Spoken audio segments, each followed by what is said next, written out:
మాటలు అబద్ధం ప్రకటనలు చేయని రుణమాఫీకి ఇచ్చిన పైసల కంటే ఎక్కువ అడ్వర్టైజ్ పెట్టి తీసుకున్నారు తప్ప వాస్తవంలో కాలేదు. ముఖ్యమంత్రి ఆనాడు వైరాల సభ పెట్టి మొత్తం 31,000 కోట్ల రూపాయలు రుణమాఫీ చేసామని చెప్పింది. కానీ రైతుల వైపు వందలాది మంది వేలాది మంది బ్యాంకులకు వెళ్ళి వ్యవసాయ కలెక్టర్ ఆఫీసులకు వెళ్ళి మాకు రాలేదు, మాకు ఎందుకు రాలేదో చెప్పండి, మాకు ఎప్పుడు వస్తుందో చెప్పండి అని అడుగుతున్నారు. మనందరం చూస్తున్నాం. ఇక్కడ ఎక్కడ కూడా రైతులతో టీఆర్ఎస్ పార్టీ ఇంకొక పార్టీ ప్రతిపక్ష పార్టీ వాళ్ళు లేదు. రైతు స్వచ్ఛందంగా వెళ్తున్నారు. మీరు చెప్పిన దాని కొరికే వెళ్తున్నారు. మీరు మళ్ళీ అప్లై చేసుకోండి, దాని వల్ల కూడా ఇస్తాము అని చెప్పారు కాబట్టే వెళ్తున్నారు. చివరికి వాళ్ళ మంత్రి గారే ఉత్తమ్ కుమార్ రెడ్డి గారు స్వయంగా ప్రకటించారు ఏ ఏ కారణాల చేత ఎంతమందికి రాకుండా ఉంది అనే విషయానికి కూడా.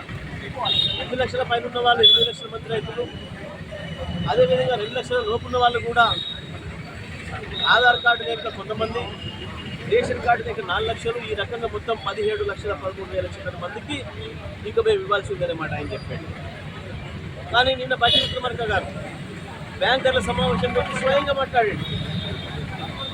మేము 18,000 కోట్లు మీకు ఇస్తే బ్యాంకర్లు ఇప్పటికీ మీరు ఇంకా రైతులకు 7,500 కోట్లు ఇచ్చారు, మిగతా ఇవ్వలేదు, ఇది అన్యాయం, వారం రోజులు ఆలస్యం అయితే కూడా జరగరాని నష్టం జరిగిపోతుంది రైతాంగానికి మాట్లాడిండు.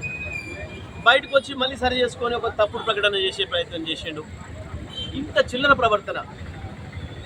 ముఖ్యమంత్రి ఈ రకంగా చిల్లరగా వ్యవహరిస్తుంటే, అబద్ధాలు మాట్లాడుతుంటే మిగతా మంత్రులు కూడా అదే చేస్తారు కదా, మిగతా కార్యకర్తలు కూడా అదే చేస్తారు కదా. భాష విషయంలో పద్ధతి లేదు, పని విషయంలో నిబద్ధత లేదు.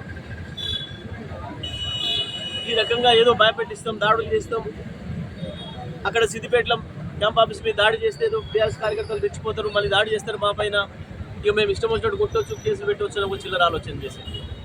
అయినా మా నాయకుడు కేసీఆర్ గారి డైరెక్షన్లో మేము ఎవరు పడ్డా సరే మేము మాత్రం ఓపికగానే వెళ్తాం. ప్రజల కొరకు ఏం తినడానికనే సిద్ధంగా ఉన్నాం, ఏ దెబ్బలు తినడానికి జైలు కూడా సిద్ధంగానే ఉన్నాం. మీరు కాదు, మీ బాసులు, మీ చంద్రబాబు నాయుడు గారు, మీ రాజశేఖర రెడ్డి గారు ఇటువంటి చిల్లర ప్రయత్నాలు చాలా చేసిండ్రు. హింస వైపు పంపాలి తెలంగాణ ఉద్యమాన్ని, అందరినీ జైల్లో వేసి అణచివేయాలని చెప్పి చిల్లర వేషాలు వేసిండ్రు. పీడీ యాక్ట్లు కూడా పెట్టి లోపడేసే ప్రయత్నం చేసిరు మమ్మల్ని. అయినా కూడా కేసీఆర్ గారి ఆలోచన ముందట మీ చిల్లర ఎత్తుగడలు ఏవి కూడా నిలబడలేదు. పూర్తిగా శాంతియుతమైన పద్ధతుల్లో, గాంధీ గారు చెప్పిన పద్ధతుల్లోనే ముందుకు పోయినాం. ఇప్పుడు కూడా బీఆర్ఎస్ పంతా అదే ఉంటుంది తప్ప ఇంకోటి కాదు. మేము జిల్లా పోలీసుల వెంటనే చెప్తా ఉన్నా, డిమాండ్ చేస్తూ ఉన్నా జిల్లా ఎస్పీ గారిని, తిరుమలగిరి సంఘటన పైన వెంటనే విచారణ జరపాలి, బాధ్యులను శిక్షించాలి. బీఆర్ఎస్ పార్టీ కార్యకర్తలు కావచ్చు, ప్రజలకు కావచ్చు రక్షణ కల్పించాలి, రైతులకు రక్షణ కల్పించాలి. ఇది పోలీసుల బాధ్యత. లేదు అంటే ప్రజల్లో వచ్చే తిరుగుబాటుకు మీరు ఇబ్బంది పడాల్సి వస్తున్న విషయాన్ని కూడా నేను చెప్తా ఉన్నా. ఈ గుండాయిజాలు, ఈ రౌడీయిజాలతోని ప్రజల కోసం ముయ్యలేరు, ప్రతిపక్షాల కోసం ముయ్యలేరు అనే విషయాన్ని గుర్తుపెట్టుకోవాలని చెప్పి మరొకసారి రేవంత్ రెడ్డికి నేను హెచ్చరిక చేస్తాను.